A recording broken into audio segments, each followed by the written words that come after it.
attack statement against white people as he did at a military base.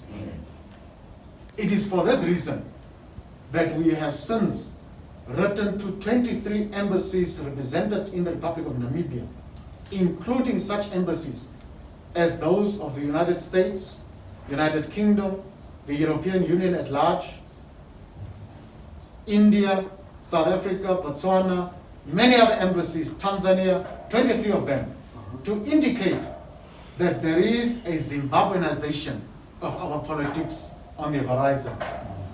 And the playbook of SWAPO is the playbook of ZANU-PF. They do exactly as ZANU-PF has done. So we have our options. What we are saying is that SWAPO should stop what they are busy with. Mombala and Kharibus must stop what they are busy with.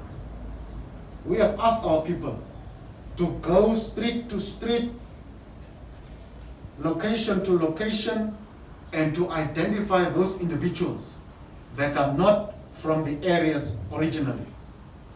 We have said that pictures must be taken, documents must be provided. We're waiting for some documents from inside the ECN sources, and we are told that ECN has called a meeting Saturday, and it seems that they are suspending. Not so sure whether it's entirely true, but what we are told from some sources, which we are still verifying, is that Saturday they will have a meeting to discuss the Karasburg West, Karasburg East, tomorrow, yeah?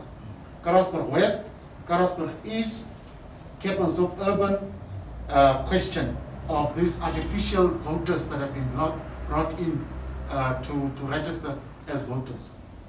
Of course, the idea is to register them. After they are done, take them back to Ruakana and other places in the north, and then have them ready again for elections to transport them, and thereafter take them back again. You see how SWAPO is playing with our vulnerable communities. It is an evil party that has evil intent for Namibia. Its whole political program of action is against the interest of the people of the Republic of Namibia. And so we will be writing today to the ECN asking for more details. We will be getting some further information from officials at ECN, and we will keep the media and the nation abreast of what is happening. Whatever legal instruments are available to us within the Electoral Act, we will exploit those, including things like objections to the voters' roll that will be published if they proceed with it. But our view is, first, the registration process has been tainted in these two regions. A tainted registration process cannot be deemed as a fair and legally valid administrative action. Once an administrative action is tainted, such an action must be cancelled and the process must start over de novo. In other words, anew. For that reason, we are asking ECN, start anew the registration process in Kharas and in Hardap regions, because it's tainted. ECN will never be able to guarantee a pure, fair, just, and clean supplementary registration process given the information that we've had.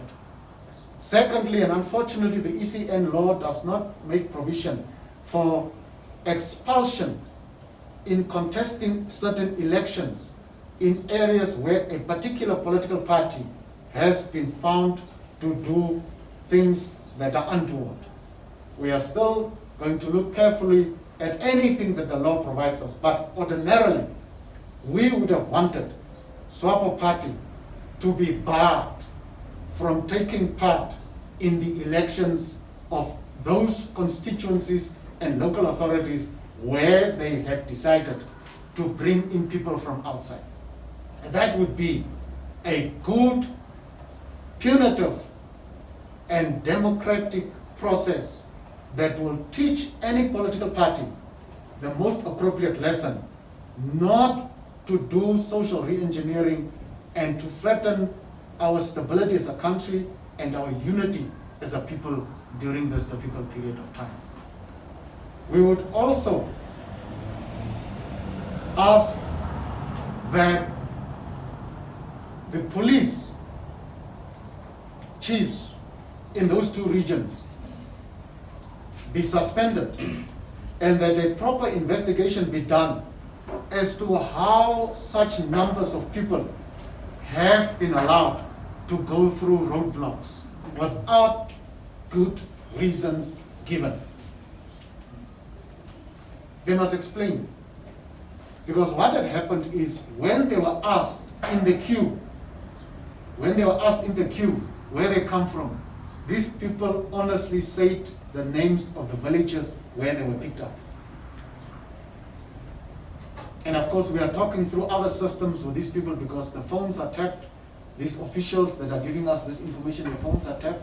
We've asked them today to go to work and to get source information for us, those that have spoken to us, so that we can get the areas. But the area that stands out is Ruakana. The region that stands out is Umsati.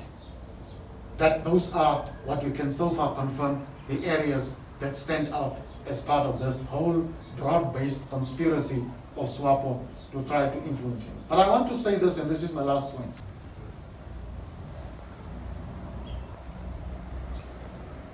And that SWAPO then thinks that after election results are announced, that there will be tranquility on the streets of these places that I mentioned, of Keetmans, of Karasburg, of Karasburg West, of Marintal Rural or Urban, or Riabo, or Windhoek, or Kunene-South. If SWAPO is of the opinion that we will just absorb and speak about democracy and peace, and that we'll just accept howsoever they win, any malicious and fraudulent win, and that we'll just keep on complaining, and that we will be sort of put in a corner by them by so-called rule of law principles. They are mistaken. There will be chaos on the streets of Keetmanshoek, of Marintal, of Korigas, of Gobabas, of Windhoek, of Wolfish Bay, of Swakopmund, like they have never seen before. There will be huge chaos like they've never seen before. They will try to send in the military. There will be a chasing of the military. There will be throwing of defense capability against the military. If they think that we will accept results, howsoever they were generated, they are wrong. We will fight back, not just with the mouth, but with every legitimate tool available at our disposal. Those of you who are journalists, just go and see how people have worked in various areas of this country and what flags they have put on top of their houses, street to street, house to house, in many of these places. Go and see. Go and see the number of SWAPO flags that have been removed versus the number of LTM flags that have been put up. Yeah. Go and see the number of SWAPO people that have left SWAPO, some of whom have availed themselves very sincerely to serve as potential constituency and local authority councillors, which has forced SWAPO to send out mission after mission after mission to beg these people to come back to SWAPO without any success. Go and see.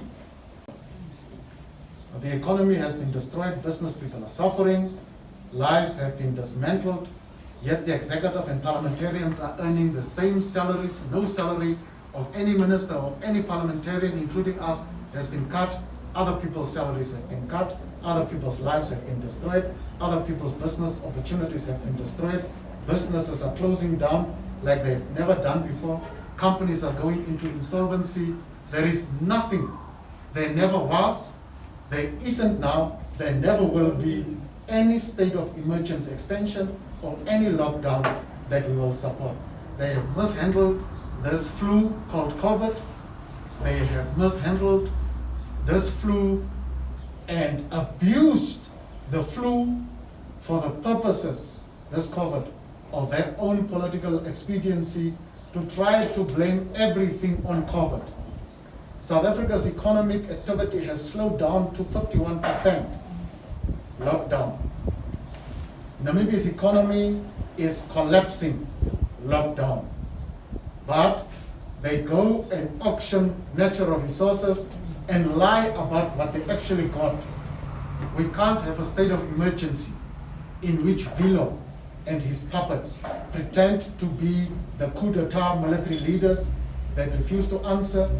We can't have a lockdown continue, a state of emergency continue, in which there is no clear answer regarding the presence of at least 3,500 military personnel and artillery and other military hardware from the People's Republic of China, as indicated to us by others, and we have tried by all means in writing to verify, as responsible leaders should, from the Ministry of Defense.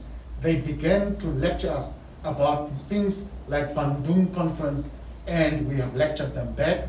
We have then also indicated to embassies that this government is going into a state of dictatorship, and so therefore no, there is no need for a lockdown. To Albert Kawana, on whose doorstep are you laying the blame for civil war? Every time we spoke about the land issue and about many other issues that are bothering us, about corruption, Swartbooi would always threaten people not to take peace and stability for granted, that the country will go up in flames. So we have been living under the threat of a collapse of peace and stability when we started to take on Swartbooi. And that is how Namibians have for the past 30 years been intimidated and harassed by Swartbooi. That is why Swartbooi in its structure still today has a Secretary for Defense in a free and independent country. Go and check which other political party after independence, I'm not talking about Veterans Affairs, but to have a Secretary for Defense as a political party which is no longer a freedom movement, but a political party. How do you still have a Secretary for Defense? What does it tell you about the political and ideological posture about such a political party? Secondly, we have been responding in preponderance to threats that we were given all the time. We don't go around here or anywhere propagating for civil war. We never do that. Rather, when you listen carefully to what we are saying, we are always warning about the seeds of social discontent, about the seeds of injustice, about structural violence that currently exists in the Namibian society, in state institutions. And we have always been telling many of the listeners, including the journalists, to go and look at theories such as those of Galton, where structural violence continues to be a defining hallmark of the post-colonial, post-independent African state. You can see it even now in countries like DRC, where structural violence is what is used to impose the will of the political elite on the poor and the vulnerable. Institutionalized violence. It is precisely because of that institutionalized violence, which the media sometimes doesn't question, that a Minister of Defense can use in Matabeleland that resulted in the mass murder of a huge number of the people of Matabeleland and so on. Swartbooi follows that playbook to the letter and the spirit, and we see it every day becoming more and more evident. Now, the rule of law applies not only to a government, but it applies to people. Today, Saki, ordinary Namibians who didn't take land from anybody in Okahanja, who after 60 years, after 70 years, some of them, I went there, they told me these stories, have never owned a piece of land in the place of their birth, today are appearing in a court in Windhoek, where in the affidavit of the minister, Erastus Utoni, after agreeing to give people access to a piece of land without any sanitation or anything, at least for them to build their shack, agreeing with them, he retreats from that agreement and says in his affidavit, people must go back to where they come from. That is structural violence. And people are saying, but where we came from is Okahanja. That's our land. That's our ancestral land. We come from Okahanja. When we have to go back to our ancestral land, it won't be Okahanja. We just want access, not even ownership for now. Just access to a small 200-300 square meter land to build a shack. And this government, on the principle of structural violence that they impose on communities, decides to send in massive numbers of military, massive numbers of police, and they were beating people actually in Okahanja 2-3 weeks ago. 2-3 weeks ago. These are unarmed women, older men, and children. Structural violence. Structural violence. This is what we're exposed to every day. So when you're asking that question, analyze the historic trajectory, not only of this country, but of the continent, and locate the question in the context of the frustrations that legitimate democratic forces of the post-colonial continent have for years expressed, for which they have been killed, been imprisoned, as is the case now in Zimbabwe, for which they have been assassinated. You can go and look at Bobi Wine and the sufferings in Uganda. You can look at some of the things that are being done by Mugafuli in Tanzania. You can even look at DRC. You can look at other countries in West Africa where democratic forces are subject to institutionalized violence of the state. Now, there comes a time when people and the fears they have for life, for liberty, becomes irrelevant. There comes a time in every man's life where you can run into an oncoming military vehicle for the sake of the future of your children. When a ruling party decides to diminish your citizenship by imposing other citizens on you in the place where you have the right to determine who must govern you, when a ruling party diminishes your right to freely and fairly and without any hindrance or let to express a vote for a party of your choice, when such a ruling party does that and continues to do it blatantly, you surely can start to defend yourself. You surely can start to defend yourself. So I've never been someone that propagates for violence, unlike what you're saying. Never. I have propagated for defense of rights, of freedoms, for responsibilities that we have toward our children and future generations, that we must give them a better country than we have received from our forebears. And in doing so, the language sometimes is very tough. The expressions and the conduct is sometimes very hard to comprehend. But the truth of the matter is that we do not have any single monopoly force. We do not even have even if you search now, even inside these offices, a single machete or a single stone to throw to an army. We don't. All we have are our bodies, our minds, and the vision that we stand for to improve this country. So when you are structuring the question in the way that you are doing, it betrays, at least for me, a particular orientation that perhaps wishes to propagate that LPM is a violent movement. Because you are saying, I've listened to you for many years, and you have always spoken about violence and so on.